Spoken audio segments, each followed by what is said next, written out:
इस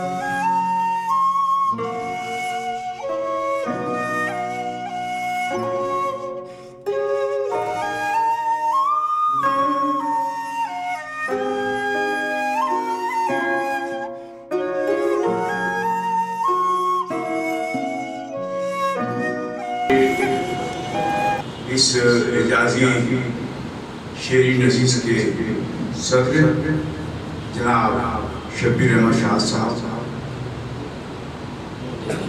मशहूर तबीब डॉक्टर सबिया अंसारी साहब, जनाब रोजनामा सहारा के नुमाइंदे जनाब मौलाना साहब, दीगर मुअज़्ज़ज़ सामईन,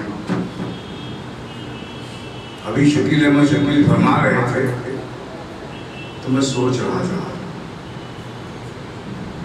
कि जो बहुत सारे बच्चों ने, नौजवान लड़कों ने अभी कलाम सुनाया, शायरी पहले भी बहुत सदी हुआ करती थी। कामिल शफीकी को जिन लोगों ने सुना है, कामिल शफीकी जौनपुरी, वो कहते थे कि कोई दाद नहीं देगा। उस जमाने में ताली बजाने का रवाज नहीं था, लेकिन सुभान अल्लाह, माशाअल्लाह, अल्हम्दुलिल्लाह, इस तरह के बहुत सारे जुमलों से पूरा मुशायरा का गूंज उठता था। और जब वो अपनी नज़म सुनाते थे किसी मौजूआती शायरी, मौजू तो यकीन जानिए अपने साथ साथ पूरे सामईन को, जिनकी तादाद जमाने में 4 से 5 हज़ार होती थी, बिल्कुल ले कर चलते थे, पसीना पसीना शराबो। और पहले ही कह देते थे कोई ताली में बजाएगा, कोई दाद नहीं देगा, पूरा सन्नाटा छाया। और अपने फन के जरिए मुख्तलिफ मौजू पर, चाहे वो माशरे में जुल्म हो, फिरका वाला फसाद हो, फसाद अब नहीं होते, उस जमाने में बहुत हुआ करते थे। उस जमाने में हमारी शायरी का मौजू ही फसाद हुआ करता था। लेकिन देखिए कामिल शफीकी जैसे लोगों ने अपनी तवील नस्ल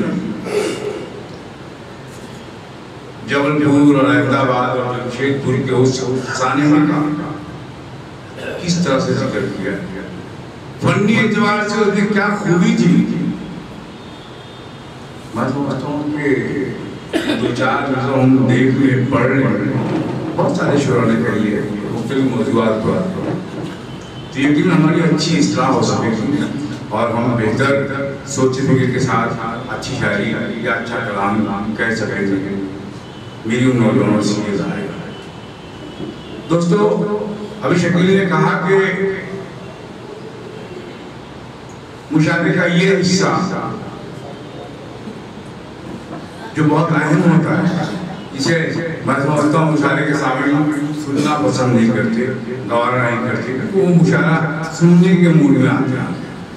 उन्हें सबिया अंसारी को सुनना है, उन्हें शब्बीर साहब को सुनना है, उन्हें शकील को सुनना है, और दीगर अपने अपने पसंदीदा शोरा को सुनना है।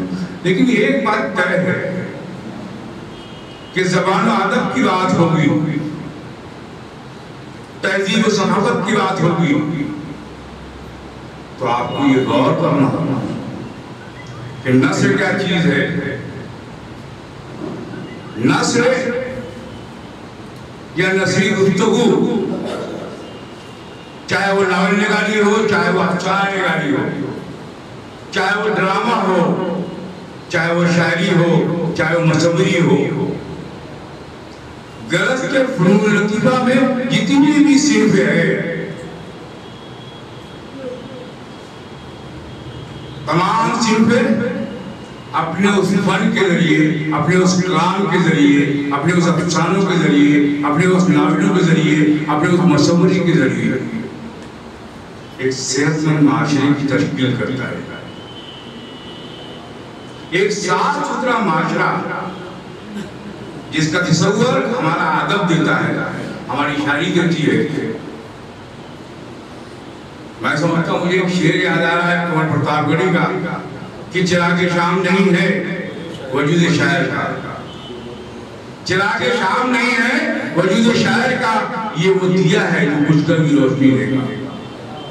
कामनी छवि की ऐसे लोग, ऐसे बहुत सारे शोरा एक रोशनी बनकर आज हमारे अदब में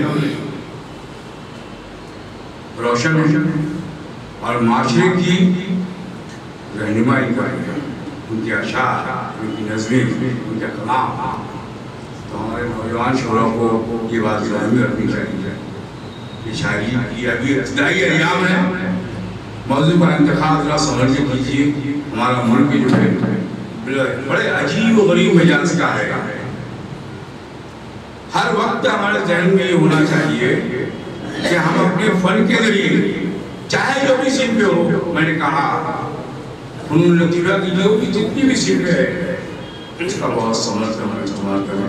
बिल्कुल मेरे नौजवान दोस्तों से नहीं करना चाहता। दोस्तों, जिस तरह आप लोग यहाँ जमा हैं और सारी बातें हो रही हैं, आप देखेंगे पिछले दिनों दुनिया में उर्दू अदब में बहुत अहम लोग इस पूरे साल में 17 और 18 में इंतकाल हो चुका है। बड़े बड़े दिग्गज नाम हैं। साकी फारूकी का नाम सुना होगा आपने, जिनका पिछले दिनों इंग्लैंड में इंतकाल हुआ। थोड़ा सा मैंने उनको पढ़ा है, साकी साहब उनकी सुहाना हयात पढ़ी है, जो पापी फारूकी के नाम से या इस तरह फतेमान उन्होंने लिखी है। पिछले दिनों इंग्लैंड में इंतकाल हुआ। साकी फारूकी की एक खूबी थी कि दुनिया अदब में, बिलखुसूस अंग्रेजी अदब में, अंग्रेजी लिटरेचर में, उन्होंने अंग्रेजी अदब के उन दिग्गजों के साथ हाथ मिलाकर बात की। यूरोप के जितने बड़े अदीब या फनकार थे, उनसे गुफ्तगू करते हुए घबराते थे। और हमें खुशी है कि वो उर्दू का शायर था, उर्दू का नक्काद था, उर्दू का दानिश्वर था साकी फारूकी। और इस तरह और भी बहुत सारे लोगों का इंतकाल हुआ है जो आपके जहनों में होंगे, उन्हें हमें याद करते रहना चाहिए।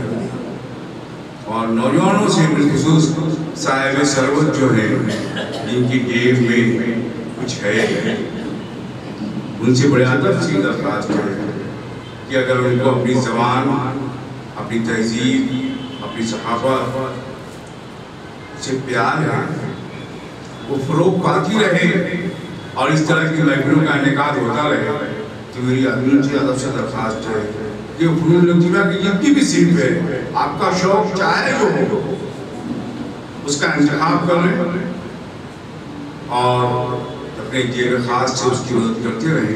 क्योंकि फनून लतीफ़ा की जितनी भी सिर्फ है, मैंने हमेशा कहा है, एक सेहतमंद और साफ सुथरे माशरे की तशकील करती है। तो दोस्तों, गुफ्तगू बहुत सारी होती रहेगी। मैं आपको एक वाक़या बता दूं जर्मनी का। एक बच्चा यही कल्याण रोड का है, शकील नाम है, सऊदी गया हुआ था, किसी शेख के यहाँ मुलाजिम था। जैसा कि वहाँ पर सुलूक होता है बच्चों के साथ, वो अपनी शेख के साथ जर्मनी गया। तंग आ चुका था शेख से, बगैर पासपोर्ट की जर्मनी में उसने छोड़ दिया और भटकता रहा। एक इंडियन लोग कोई बेकरी थी जहाँ ब्रेड और टोस्ट बटर वगैरह बनते थे, वहाँ पहुँचा। तुम लोगों ने भाप लिया कि ये लड़का गैर कानूनी तौर से जर्मनी में है और कई दिन का भूखा है।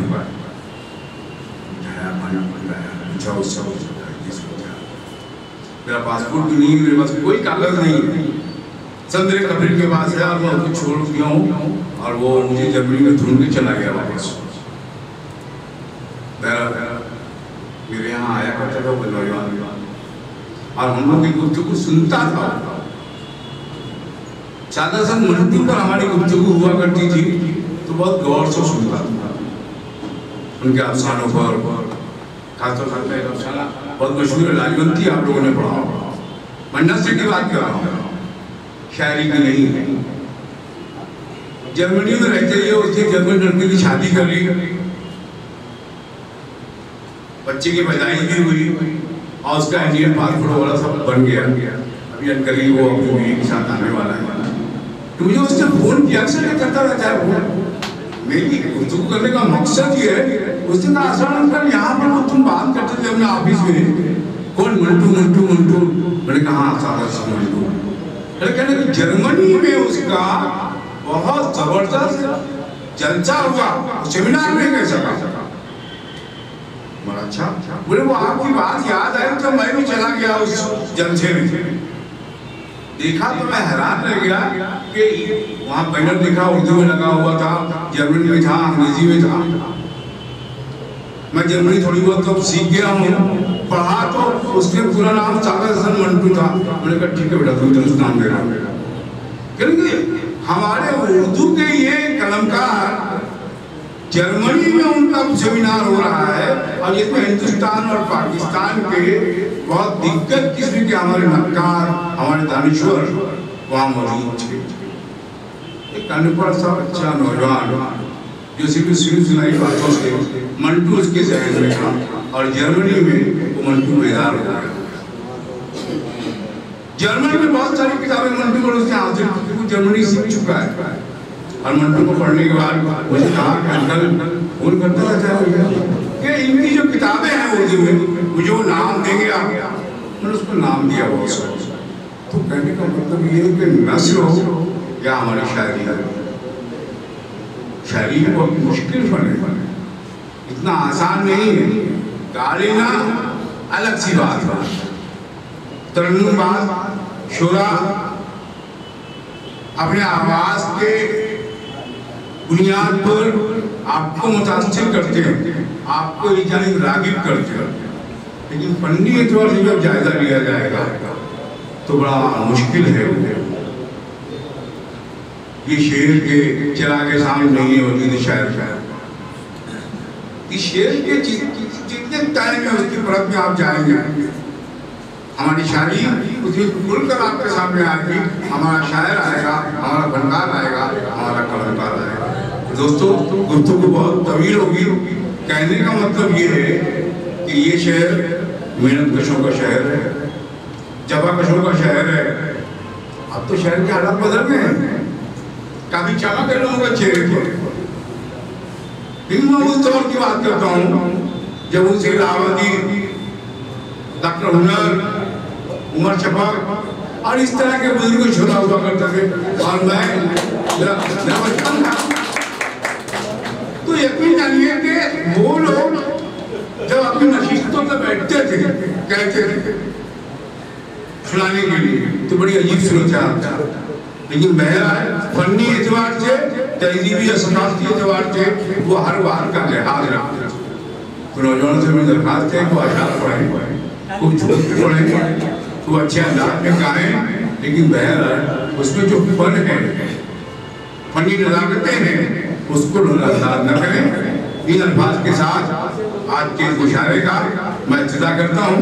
मैं ज़्यादा देर तक हाजिर नहीं होना चाहता। आप लोगों का बहुत बहुत शुक्रिया इस शेर के साथ। इनको हजरत लोग अहमद कहते हैं। मैं ऐसे लोगों को कहता हूँ दीवाने लोग, मत देख के दामन में गुल आए के खार आए, मत देख के दामन में गुल आए के खार आए, ये देख के गुलशन में किस तरह बाहर आए।